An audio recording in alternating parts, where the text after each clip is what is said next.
Assalamualaikum warahmatullahi wabarakatuh. Bertemu kembali dengan saya, Dr. Sofi. Sobat sehat, akreditasi bukan sekedar dokumen. Ada 5 cara penilaian dalam akreditasi yang dikenal dengan RDOWS, yaitu regulasi, dokumentasi, observasi, wawancara, dan simulasi.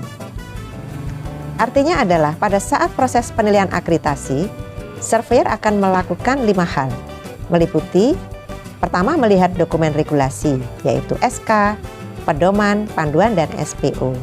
2. Melihat dokumen implementasi. 3. Melakukan observasi. 4. Melakukan wawancara kepada pimpinan, staf, pasien, atau lintas sektor, tokoh masyarakat, dan sasaran program. 5. Meminta salah satu staf puskesmas, pasien, atau sasaran program melakukan simulasi. Ini untuk membuktikan apakah di FKTP sudah melakukan kerjakan yang ditulis dan tulis yang dikerjakan.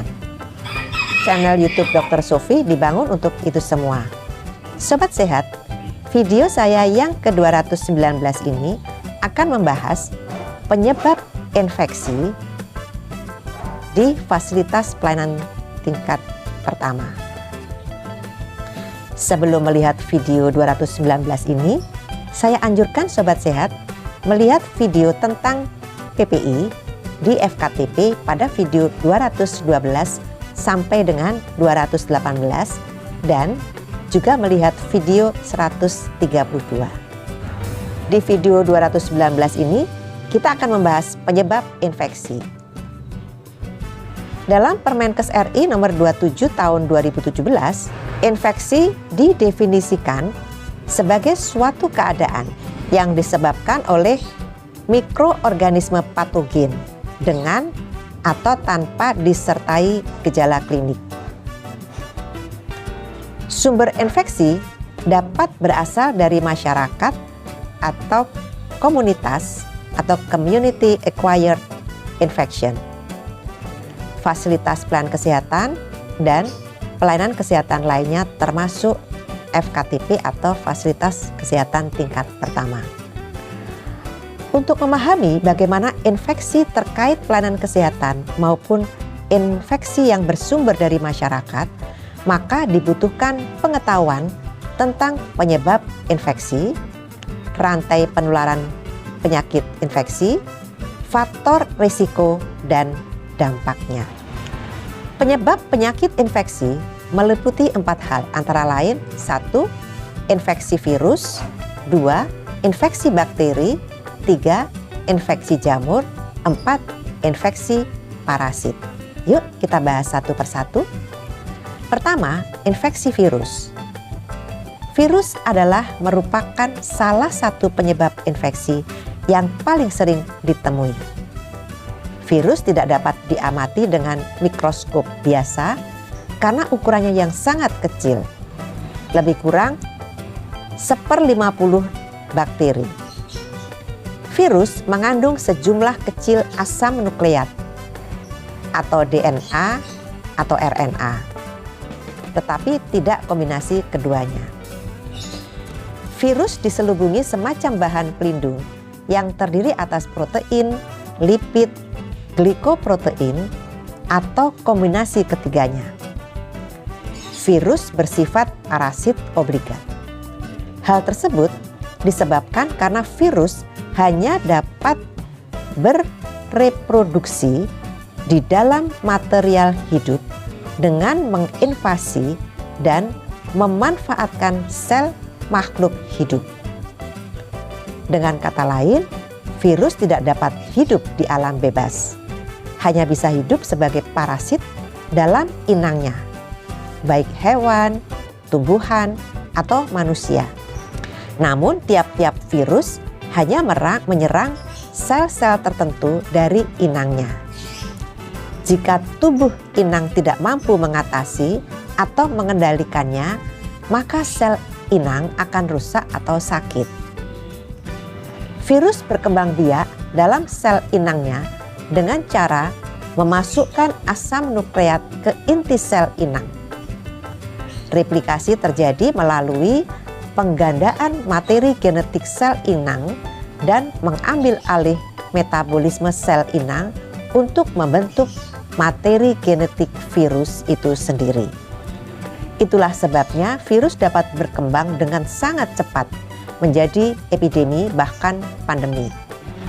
Beberapa penyakit akibat infeksi virus yang banyak ditemukan di Indonesia antara lain influenza, hepatitis, demam berdarah tinju atau DBD, HIV/AIDS, flu burung, SARS, novel coronavirus atau COVID-19.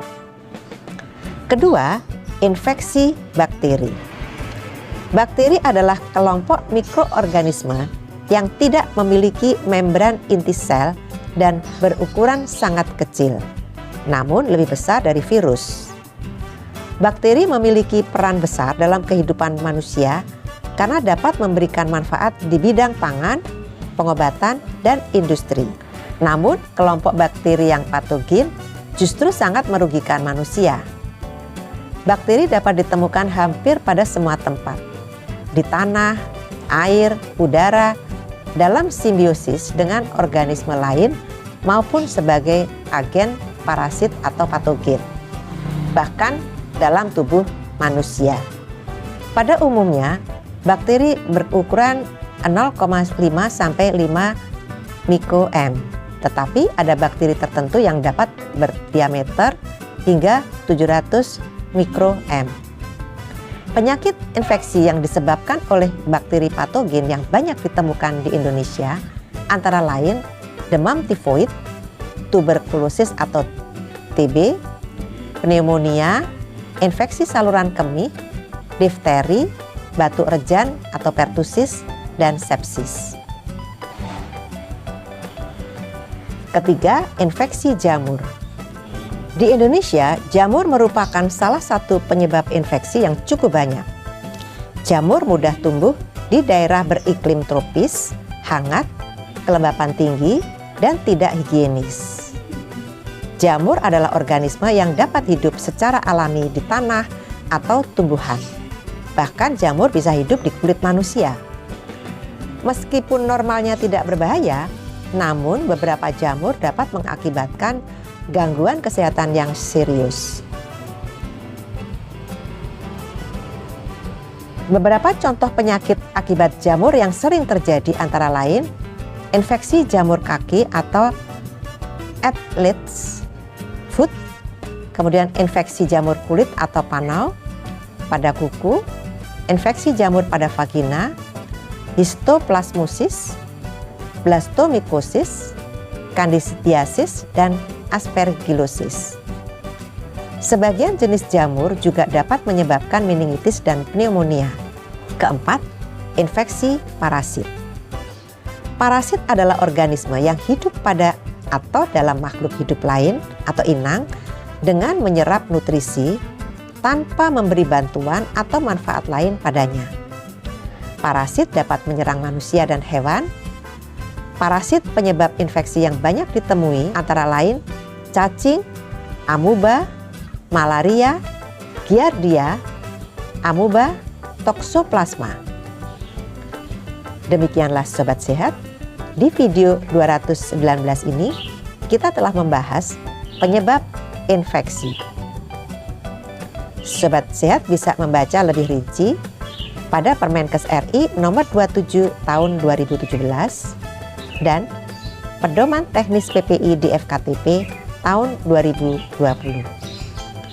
Kita akan bertemu di video 220 untuk membahas tentang kebersihan tangan sebagai bagian pertama dari kewaspadaan standar.